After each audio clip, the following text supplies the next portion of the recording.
এই মুহূর্তে যে স্টোরিটি আমি আপনাদের সাথে শেয়ার করতে যাচ্ছি, এই স্টোরিটি সুনামগঞ্জ জেলার তাহিরপুর উপজেলার ঘটনা এবং এটি টাঙ্গুয়ার হাওরকে কেন্দ্র করে। টাঙ্গুয়ার হাওরের একটি গ্রাম রয়েছে, সেই গ্রামটির নাম হচ্ছে রূপনগর। এই রূপনগর গ্রামের পাশে আরেকটি গ্রাম ছিল, সেই গ্রামটির নাম কি আমি সেটা জানতে পারিনি, কারণ অনেকেই সেটা বলতে পারেনি। তবে একজন বোটম্যান মানে মাঝি এই স্টোরিটি আমাদের সাথে শেয়ার করেছিল। এই স্টোরিটি ওই মাঝিকে বলেছিল তার দাদা যখন ছোট ছিল তখন তিনি এই বিষয়টি দেখেছিলেন এবং খুব চমৎকারভাবে বিষয়টি বর্ণনা করেছিলেন। তিনি যেভাবে বর্ণনা করেছিলেন তার নাতির কাছে বা এই বোটম্যানের কাছে, এবং এই বোটম্যান আমাদেরকে যেভাবে বলেছে, আমি চেষ্টা করছি সেভাবে আপনাদের সামনে উপস্থাপন করার জন্য। ঘটনাটি অনেক আগের, আসলে এটা যে এক্সাক্ট কত সালের ঘটনা এটি সেই বোটম্যান ভালো করে বলতে পারেনি। তবে সে এতটুকু বলেছে যে তার দাদা যখন ছোট ছিল, বয়স 12-13 ছিল, সেই সময়ের ঘটনায় ছিল এটি। তার দাদা মারা গেছে আজ থেকে আরো বহু বছর আগে। ধারণা করা হয় ঘটনাটি প্রায় 100 বছরেরও বেশি পুরনো হবে। তো যাই হোক, কিন্তু এক্সাক্ট সময়টা বা আসলে কতদিনের পুরনো সেটা বলা যাচ্ছে না, তবে এটা অনেক পুরনো। যাকে কেন্দ্র করে এই ঘটনাটির সূত্রপাত, তার প্রকৃত নাম হচ্ছে হারুন, কিন্তু লোকে সবাই তাকে মোটু পাগল বলে চিনত। বয়স ছিল কম, কিন্তু অদ্ভুত ব্যাপার হচ্ছে যে এই হারুন বা মোটু পাগল সে খুব চমৎকার করে হাসতে পারত। তার হাসি দেখে যে কোনো পাষাণ হৃদয়ও গলে যেতে বাধ্য ছিল। সবাই তাকে পছন্দ করত, কিন্তু ওর একটি সমস্যা ছিল, সেটি হচ্ছে ও একটু অটিস্টিক ছিল। ও কারোর সাথে সেভাবে মিশতো না। বাচ্চারা যখন খেলতো ও পাশে বসে খেলা দেখত এবং ও শুধু হাসতো। বাচ্চারা ওর হাসিকে খুব পছন্দ করত। তো ওরা যেটা করতো, পেয়ারা, আম, কাঁঠাল, লিচু, বিভিন্ন ফলমূল এনে ওই মোটু পাগলকে খেতে দিত। মোটু পাগলও খুব সাদরে সেটা গ্রহণ করত। এভাবেই চলছিল। মোটু পাগলের বয়স যখন মানে খুব 2-3, তখন থেকে কিন্তু এরকম সুন্দর হাসি সে দিত। আস্তে আস্তে যখন বড় হতে থাকে তখন সে দেখতো সবাই দেখতো সে শুধু হাসে, তেমন কোনো কথা বলে না, যার কারণে ওর ভিতরে ওই অটিজমের বিষয়টাও প্রকাশ পায়। যাই হোক, মোটু পাগলের বয়স যখন 10 কি 11,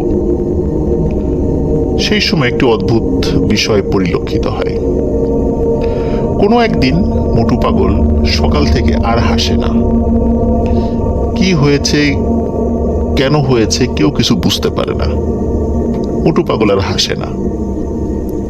মোটু পাগল কিন্তু বোবা ছিল না, টুকটাক কথা বলতো, কিন্তু খুব প্রয়োজন ছাড়া কারোর সাথে কথা বলতো না। অদ্ভুত ব্যাপার হচ্ছে যে মোটু পাগল যতটুকু প্রয়োজন মানে কথা বলতো সেটাও খুব কমিয়ে দিয়েছিল। কিন্তু সে প্রতিদিনের মতো মাঠে যেত, বন্ধুদের খেলা দেখতো। তো বন্ধুরা যখন খেয়াল করলো যে মোটু পাগল আর হাসছে না, তখন বন্ধুরা কাছে এসে বলতো, কি মোটু পাগল, হাসিস না কেন? তো এইভাবে বলতো, কিন্তু মোটু পাগল কোনো উত্তর দেয় না। মোটু পাগলকে তার বন্ধুরা আগের মতোই বিভিন্ন ফলমূল নিয়ে এসে খেতে দেয়, কিন্তু মোটু পাগল সেটি খুব একটা গ্রহণ করে না। কখনো কখনো 1-2টা গ্রহণ করতো কোনো ফলমূল, কিন্তু অধিকাংশ সময় সে সেটা গ্রহণ করতো না, চুপ করে বসে থাকতো। বন্ধুরাও বিরক্ত হয় যে কি হলো, মোটু পাগল হঠাৎ এরকম হাসি বন্ধ করে দিল কেন? তার পরিবারের লোকজনও চিন্তা করে কি ব্যাপার, ও হাসে না কেন? অনেকেই চিন্তা করে হয়তো বা ও আগে হাসতো, এখন মনে হয় হঠাৎ ভালো হয়ে গেছে, বা ওর অটিজমটা দূর হয়ে গেছে, যার কারণে সে এখন চুপচাপ আছে। কিন্তু চুপচাপ থাকলেও তো সে স্বাভাবিক আচরণ করবে, সে স্বাভাবিক আচরণও করছিল না। তো এভাবেই চলে যাচ্ছিল দিনের পর দিন। এর মধ্যে একটি অদ্ভুত ঘটনা ঘটে। মোটু পাগল বসে আছে, দূরে একজন ব্যবসায়ী, ওই গ্রামেরই একজন ব্যবসায়ী, সে হেঁটে হেঁটে যাচ্ছিল। মোটু পাগল দূর থেকে তাকে ডাকে, এই এদিকে আসো, এইভাবে হাত দিয়ে ইশারা করে এবং কথা বলে ডাকে। তখন ওই লোকটি মোটু পাগলের কাছে যায়। কাছে যাওয়ার পরে বলে, কিরে মোটু পাগল, আমাকে ডাকলি কেন? তখন মোটু পাগল বলে ওঠে, তুমি তো টাকা পাবা, অনেক টাকা পাবা। তখন ওই লোকটি চিন্তা করে যে কি ব্যাপার, মোটু পাগল হঠাৎ করে আমাকে এই কথা বললো কেন, তুমি তো টাকা পাবা, অনেক টাকা পাবা। তো আর কোনো কথা না বাড়িয়ে উনি ওখান থেকে হেঁটে চলে যান। আসলে উনি একটা ব্যবসায়িক পাওনাদারের কাছে যাচ্ছিলেন। অনেক দিন ধরে ওই পাওনাদার তাকে টাকা দিচ্ছিল না, আজ না কাল, কাল না পরশু, এভাবে ঘোরাচ্ছিল, অনেকদিন আসা যাওয়া করে। ওই সময়ের টাকায় প্রায় 20,000 টাকা পেত। তখন কিন্তু 20,000 টাকা অনেক টাকা। অদ্ভুত ব্যাপার, ওই দিন যখন ওই লোকটি তার পাওনাদারের সাথে দেখা করে, পাওনাদার খুব আপ্যায়ন করে তাকে এবং খুব সমাদরভাবে তাকে 20,000 টাকা বুঝিয়ে দেয়। তিনি খুব অবাক হন যে এতদিন ঘুরে ঘুরে টাকাটা পাচ্ছিলাম না, আজ এত আনন্দের সাথে এত খাতির করে আমাকে টাকাটা দিয়ে দিল, কি হলো ঘটনা? কিন্তু আসলে বুঝতে পারে না যে আসলে কেন টাকাটা এতদিন ঘুরে ঘুরে দিচ্ছিল না, হঠাৎ আজকে কেন দিয়ে দিল। যাই হোক, চিন্তা করে যে আসার পথে মোটু পাগল তো বলেছিল যে তুমি টাকা পাবা আজকে। তখন মোটু পাগলের কথা চিন্তা হয় তার। তিনি চিন্তা করে হয়তো বা মোটু পাগল জানতো, কিন্তু কিভাবে জানতো, এটা ওনার মাথার মধ্যে বারবার প্রশ্ন উদিত হচ্ছে। যাই হোক, এই ঘটনাটি উনি তেমন কাউকে বলে না, বাড়িতে ফিরে আসে। এর কয়েকদিন পরে আরেকটি ঘটনা ঘটে। ওই গ্রামেরই 30 বছরেরও বেশি বয়স হয়ে গেছে এমন একটি মেয়ে, তার বিয়ে হচ্ছিল না। অনেক পাত্র দেখানো হয়, পাত্রদের তরফ থেকে অনেক পাকা কথা দেওয়া হলেও শেষ পর্যন্ত বিয়েটা ভেঙে যায়। তো এভাবে 30 বছরের বেশি হয়ে গেছে। গ্রামের অনেক মানুষ তাকে আই বুড়ো মেয়ে বলে ঠাট্টা তামাশা করে, খোঁটা দেয়, কটাক্ষ করে। মেয়েটির মনে অনেক কষ্ট ছিল। একদিন মেয়েটি পাশ দিয়ে হেঁটে যাচ্ছিল, ঠিক মোটু পাগলের পাশ দিয়ে। মোটু পাগল বলে, এই তোর তো বিয়ে হবে, খুব তাড়াতাড়ি বিয়ে হবে। তখন মেয়েটি বলে, আরে মোটু পাগল, 30 বছরের উপরে বয়স হয়ে গেল, কত শত শতবার পাত্রদের সামনে বসতে হলো, বিয়ে হলো না, কত পাকা কথা হয়ে গেল, বিয়ে হলো না, আজ তুই বলছিস আমার বিয়ে হবে, এই তামাশা তুই আমার সাথে করতে পারলি? এই বলে সে চলে যায়। অদ্ভুত ব্যাপার হচ্ছে, এর ঠিক কয়েকদিনের মধ্যেই কাকতালীয়ভাবে ওই মেয়েটির খুব ভালো একটি ঘরে বিয়ে হয়ে যায়। এরপরে ওই মেয়েটি পরিবারকে বলে যে কিছুদিন আগে মোটু পাগল আমাকে এটি বলেছিল। তো পরিবারের লোক চিন্তা করে যে কি ব্যাপার, মোটু পাগল আগে হাসতো, এখন হাসে না, চুপ করে বসে থাকে, কারোর সাথে তেমন কথাও বলে না। তো হঠাৎ আমার মেয়েকে ডেকে বলল, বিশেষ করে ওই মেয়ের পরিবার মা বাবা চিন্তা করছে, আমার মেয়েকে ডেকে বলল যে তোর বিয়ে হবে। যার এতদিনে বিয়ে হচ্ছিল না, হঠাৎ করে কয়েকদিনের মধ্যে হয়ে গেল। তাহলে মোটু পাগল কি ভিন্ন জগতে চলে যাচ্ছে, বা ওর উপর কি কোনো কিছু ভর করেছে? আসলে আনন্দের অতিসাহ্যে তার পিতামাতা অন্য কাউকে আসলে এই বিষয়টি বলতে ভুলেই যায়, কারণ এতদিন পর তার মেয়ের বিয়ে হচ্ছে, এটা খুবই আনন্দের একটা বিষয় ছিল। পরপর দুটি ভালো ঘটনার পরে ঘটে যায় একটি দুর্ঘটনা। মোটু পাগল প্রতিদিনের মতো বিকালে মাঠের পাশে বসে আছে, তার বন্ধুরা খেলছে, সে চুপ করে বসে আছে। একটা লোক বাজার থেকে ফিরে মাঠের পাশ দিয়ে যাচ্ছিল। তো বাজার যখন সে ফিরছিল ওখান দিয়ে, হঠাৎ করে মোটু পাগলের দিকে তার চোখাচোখি হয়। তো মোটু পাগল ইশারা করে হাত দিয়ে তাকে ডাকতে থাকে, কোনো কথা বলে না, ডাকতে থাকে। লোকটি কাছে আসে। কাছে আসার পর মোটু পাগল 2 হাত বাড়িয়ে দেয়, তার মানে হচ্ছে মোটু পাগলকে জড়িয়ে ধরতে বলছে। আসলে উনিও কিন্তু মানে মোটু পাগলকে ভালোই জানতো, কারণ মোটু পাগল যখন হাসতো খুব ভালো লাগতো তার কাছেও। তো তিনি বলে, কিরে মোটু, তুই কি আমাকে জড়িয়ে ধরতে চাস? আয় কাছে আয়। তখন উনিও মোটু পাগলের কাছে যায়। মোটু পাগল মাটিতে থেকে বসা অবস্থায় হাত বাড়িয়েছিল, সে মাটি থেকে উঠে দাঁড়ায়। উঠে দাঁড়িয়ে লোকটির কাছে যায়, কাছে দাঁড়িয়ে জড়িয়ে ধরে। তখন লোকটি বলে, কিরে মোটু, তুই আমাকে এত জোরে জড়িয়ে ধরেছিস কেন? আমাকে ছাড়। এখানে একটা বিষয় বলে রাখি যে মোটু পাগলের নাম মোটু হয়েছে কারণ হচ্ছে ওর স্বাস্থ্য অনেক ভালো ছিল, যার কারণে ওকে সবাই মোটু পাগল বলতো। তো যাই হোক, ওই লোকটি বলছে যে, কি রে, তুই আমাকে এত জোরে জোরে জোরে জড়িয়ে ধরেছিস কেন? আমাকে ছাড়। কিন্তু মোটু পাগল ছাড়ে না। মাত্র অল্প কিছু সময়ের মধ্যেই লোকটি অনুধাবন করলো মোটু পাগল তাকে এত জোরে জড়িয়ে ধরে রেখেছে যে তার নিঃশ্বাস বন্ধ হয়ে যাচ্ছে এবং তার কোমরের হাড় ভেঙে যাচ্ছে। কারণ মোটু পাগল যেহেতু ছোট মানুষ ছিল আর ওই লোকটি তো বড় মানুষ ছিল, তো মোটু পাগল যখন জড়িয়ে ধরেছে তার কোমর পেঁচিয়ে হাত মানে জড়িয়ে ধরেছে আর কি হাত দিয়ে।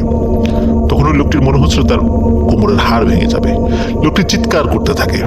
তা আশেপাশের বাচ্চারা খেলাধুলা করছিল, তারা দেখে যে মোটু পাগল জড়িয়ে ধরে রেখেছে, ওই বাচ্চাটি মানে ওই লোকটি চিৎকার করছে। তো বিষয়টা সবাই মানে মানে হাস্যকর বিষয় হিসাবে চিন্তা করে যে কি ব্যাপার, একটা বাচ্চা ছেলে তাকে জড়িয়ে ধরে রেখেছে আর ওই লোকটি চিৎকার চেঁচামেচি করছে। কিন্তু কিছু সময় পরে যখন দেখা যায় ওই লোকটির কান দিয়ে, নাক দিয়ে, মুখ দিয়ে রক্ত বের হচ্ছে, তখন মানুষ বুঝতে পারে যে কি ব্যাপার, এমনটা হচ্ছে কেন। তখন ওই বাচ্চারা সহ আশেপাশে যারা কিছু বড় মানুষ ছিল তারা দৌড়ে যায়।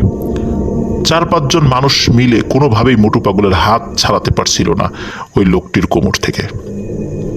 অনেক কষ্টে মোটু পাগলের হাত ছাড়ানো হয়।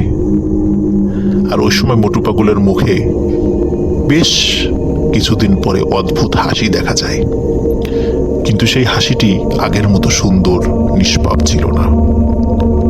সেই হাসিটি ছিল ভয়াবহ রকমের বিভৎস। মানুষ বুঝতে পারে না যে কেন হঠাৎ মোটু পাগল এভাবে আক্রমণ করলো ওই মানুষটিকে। গ্রামে সালিশ বসানো হলেও যেহেতু মোটু পাগল অটিস্টিক ছিল, যার কারণে এই বিষয়টির কোনো সুরাহা হয় না, বরং বলা হয় তার মোটু পাগলের পিতামাতাকে, তোমার সন্তানকে একটু দেখে রেখো যেন এভাবে কাউকে আক্রমণ না করে। এই ঘটনার পর থেকে মোটু পাগল আস্তে আস্তে শুকিয়ে যাচ্ছিল, মানে সে আগের মতো সে মোটা ছিল না, আস্তে আস্তে শুকিয়ে যাচ্ছে, চেহারাও আস্তে আস্তে কেমন যেন বিভৎস হয়ে যাচ্ছে। এর মধ্যে এক অদ্ভুত ঘটনা ঘটে। টাঙ্গুয়ার হাওরে তখন বর্ষাকাল নেমে এসেছে, চারিদিকে থই থই পানি। আর এই থই থই পানিতে টাঙ্গুয়ার হাওরে যতগুলো গ্রাম রয়েছে সেই গ্রামের মানুষরা প্রত্যেকে মাছ ধরে। এক একটি নৌকা নির্দিষ্ট একটি ছোট্ট জায়গা নিয়ে মাছ ধরে, অন্য একটি নৌকা সাধারণত সেই জায়গার মধ্যে আসে না। এইভাবেই তারা মিলেমিশে মাছ ধরে। একদিন মোটু পাগলদের বা হারুন যে নাম, ওদের পাশের প্রতিবেশী, সে নৌকায় মাছ ধরছিল, সাথে আরো কয়েকজন ছিল। আকাশে চাঁদের আলো ছিল। চাঁদের আলো যখন হাওরের পানির উপর পড়ছিল, এক অদ্ভুত সৌন্দর্য অনুভূত হচ্ছিল। তখন হঠাৎ নৌকায় থাকা একজন লোক অন্যদেরকে বলে ওঠে, এই দেখ দেখ, পানির উপর দিয়ে কে যেন হেঁটে আসছে। সবাই বলে, আরে ধুর, তুই কি নেশা টেশা করেছিস নাকি, পানির উপর দিয়ে কি হেঁটে আসবে? বলে, না না, দেখ, ভালো করে দেখ। সবাই দেখে, সত্যিই তো চাঁদের আলোতে স্পষ্টভাবে দেখা যাচ্ছে কোনো একটা 10 কি 12 বছর বয়সী বাচ্চা ছেলে পানির উপর দিয়ে হেঁটে হেঁটে আসছে। ওরা খুব অবাক হয় এবং ভয়ও পায়, কারণ পানির উপর দিয়ে তো হেঁটে হেঁটে স্বাভাবিকভাবে কোনো মানুষ আসতে পারে না। যত কাছে আসছে তত মনে হচ্ছে যে এই ছেলেটিকে মনে হয় চেনা যাচ্ছে। যখন একদম কাছে চলে আসে তখন তারা বুঝতে পারে, আরে এ তো আমাদের মোটু পাগল। মোটু পাগল নৌকার কাছে এসে বিভৎস শব্দ করে এবং ভয়ানকভাবে হেসে দেয়। যেই সুন্দর হাসি দেখার জন্য সবাই পাগল থাকতো, সেই হাসির শব্দ শোনার সাথে সাথে নৌকার সবার পিলে চমকে যায়। মোটু পাগল বলে ওঠে, কিরে, কতগুলো মাছ পেলি তোরা? দে, এগুলো আমাকে দিয়ে দে। এই কথা বলার সাথে সাথে মোটু পাগল 2 হাত দিয়ে নৌকাটি চেপে ধরে এবং চেপে ধরে নৌকাটি পানি থেকে উঁচু করে একদম সোজা করে ফেলে, সোজা করে পানির মধ্যে নামিয়ে দেয়, মানে ডুবিয়ে দেয়। নৌকাতে যারা ছিল তবে লাফ দিয়ে সবাই পাশে পড়ে যায়। তখন সবাই দেখে যে নৌকাটি ডুবিয়ে দিয়ে আবার মোটু পাগল হেঁটে হেঁটে চলে যাচ্ছে। 3-4 জন যারা নৌকায় ছিল তারা চিৎকার চেঁচামেচি করে। তাদের চিৎকারের শব্দে কিছুটা দূরে থাকা নৌকা তারা তাড়াতাড়ি চলে আসে, তাদেরকে উদ্ধার করে। বলে কি হয়েছে? বলে যে মোটু পাগল নৌকা ডুবিয়ে দিয়ে গেছে। ওরাও হাসি তামাশা করে যে পানির উপর দিয়ে হেঁটে হেঁটে মোটু পাগল আসবে আর তোমাদের নৌকা ডুবিয়ে দিয়ে যাবে, এটা কি একটা মানে কি একটা হাস্যকর কথা, গাঁজাখড়ি কথাবার্তা। তখন তারা বলে না, এটাই সত্য। কিন্তু অদ্ভুত ব্যাপার হলো, মোটু পাগল যেদিক দিয়ে হেঁটে এসেছিল তার আশপাশ দিয়েও কিন্তু অনেকগুলো নৌকা ছিল, কিন্তু তারা কেউই কিন্তু মোটু পাগলকে দেখেনি, আসতেও দেখেনি, যেতেও দেখেনি। এই ঘটনা যখন ঘটে তার পরের দিন সকালবেলা ওই মানুষগুলোর মোটু পাগলের বাড়িতে যায়, তার পিতামাতাকে বলে মোটু পাগল এই ঘটনা ঘটিয়েছে। কিন্তু মোটু পাগলের বাবা মা বলে যে আমার সন্তানকে তো আমরা ঘরের মধ্যেই রেখেছিলাম, ও তো বাইরে বের হয়নি রাতের বেলা, তোমরা ভুল করেছো, অথবা আমার ছেলের বিরুদ্ধে তোমরা অপবাদ দিচ্ছ। যাই হোক, তারা তখন মোটু পাগলের বাড়ি থেকে চলে আসে। এরও 2-3 দিন পর আরেকটি ঘটনা ঘটে, প্রায় সেম ঘটনা। একটি নৌকায় থাকা কয়েকজন লোক দেখছে যে পানির উপর দিয়ে কেউ হেঁটে আসছে, চাঁদের আলোতে স্পষ্টভাবে দেখা যাচ্ছিল। এই হেঁটে আসতে আসতে যখন কাছে চলে আসে তখন সবাই বুঝতে পারে যে হেঁটে আসা এই ছেলেটি আর কেউ নয়, এটি মোটু পাগল, বা যার নাম হারুন। সে এসে কোনো ধরনের কথাবার্তা না বলেই 2 হাতে নৌকাটিকে মাথার উপরে তুলে নেয় এবং মাথার উপরে তুলে নিয়ে নৌকাটিকে চতুর্দিকে ঘোরাতে থাকে। উপরে বসে থাকা মানুষজন ছিটকে নিচে পড়ে যায়, মাছ টাছ যা ধরা হয়েছিল সেগুলো ছিটকে পড়ে যায়, আর ওই মোটু পাগল বিভৎস শব্দে হাসতে থাকে। এবং ওই নৌকা যখন হাত দিয়ে ঘোরাচ্ছিল একটা সময় নৌকাটিকে দূরে ছুঁড়ে ফেলে দেয়, তারপর আবার হাঁটতে হাঁটতে চলে যায়। ওদের চিৎকারে অন্য নৌকাগুলো কাছে চলে আসে, তাদেরকে উদ্ধার করে, কিন্তু ওরাও পানির উপর দিয়ে হেঁটে আসা কাউকে দেখেনি, আসতেও দেখেনি, যেতেও দেখেনি। একই ঘটনা আর একবার ঘটে, 3-3 বার ঘটনা ঘটে। তখন গ্রামে আবারও সালিশ বসে। সালিশ বসার পর যখন এই বিষয়টি বলা হয় তখন আসলে এটির বিচার কি, কারণ এর তো প্রমাণ নাই, কেউ দেখেনি, শুধু নৌকা যারা ছিল তারাই দেখেছে। মোটু পাগলের পিতামাতা বিষয়টি অস্বীকার করে, কিন্তু তারাও কিছুটা অস্বাভাবিকতা বুঝতে পারছিল মোটু পাগলের আচার আচরণে, কিন্তু তারা কাউকে সেগুলো বলেনি। টাঙ্গুয়ার হাওরের যে রূপনগর যে জায়গাটি আছে ওই দিক দিয়ে ময়মনসিংহ জায়গাটা, বা ময়মনসিংহ বর্তমান যে ময়মনসিংহ জেলাটা, এটি অনেক কাছে হয়। তখন তার পিতামাতা ময়মনসিংহে নিয়ে যায়। ওই সময় কিন্তু এরকম ডাক্তার ছিল না, ভালো একটি কবিরাজের সন্ধান পায়, সে কবিরাজের কাছে নিয়ে যায়। তো কবিরাজ তার পিতামাতাকে বলে অনেক দেরি হয়ে গেছে, তোমার ছেলেকে আর ধরে রাখতে পারবা না, ওকে ওরা নিয়ে যাবে এবং নিয়ে যাবেই, আর কখনো ফেরত দেবে না। বলে কারা নিয়ে যাবে? তখন বলে যে ওর উপর এক অশুভ শক্তি ভর করেছে, ওর সুন্দর হাসি দেখে এই অশুভ শক্তি পাগল হয়ে গেছে এবং ওকে নিয়ে যাবে। যেদিন থেকে অশুভ শক্তি ওর উপর ভর করেছে সেদিন থেকে মোটু পাগল আর হাসে না এবং আস্তে আস্তে চিকন হয়ে যাচ্ছে, মানে শরীর স্বাস্থ্য ভেঙে যাচ্ছে, ওর ভিতরে অস্বাভাবিকতা লক্ষ্য করা যাচ্ছে। এটি হচ্ছে এই অশুভ শক্তির প্রভাবে হচ্ছে। সুতরাং এটি ওকে নিয়ে যাবেই, তোমরা ধরে রাখতে পারবে না। এই কথা শোনার পরে তার বাবা মা অনেক ভেঙে পড়ে, কিন্তু সন্তান তো, এই কবিরাজের কথা তারা বিশ্বাস করতে চায় না। বেশ কিছু পীরের কাছে নিয়ে যায়, বেশ কিছু ওঝার কাছে নিয়ে যাওয়া হয়, তারা সবাই ঝাড়ফুঁক করে দোয়া তাবিজ দেয়। একদিন রাতে মোটু পাগল ঘুমিয়েছিল। মোটু পাগলের কিন্তু আরো ভাই বোন ছিল, একই সাথে ঘুমাতো তারা। হঠাৎ গভীর রাতে ওর সাথে থাকা যে ভাই বোনেরা ছিল, ঘুমিয়েছিল, তাদের চিৎকারে বাড়ির সবাই জেগে ওঠে।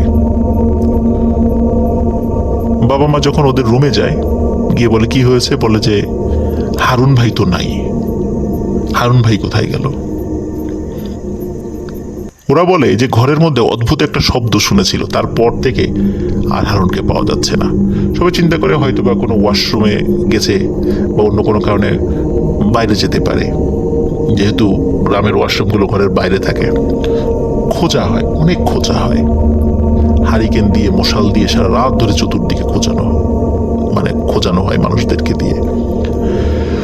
মোটু পাগল বা হারুনকে আর কোথাও পাওয়া যায় না। কেউ কেউ ধারণা করেছিল হয়তো বা পানিতে ডুবে গেছে কিনা।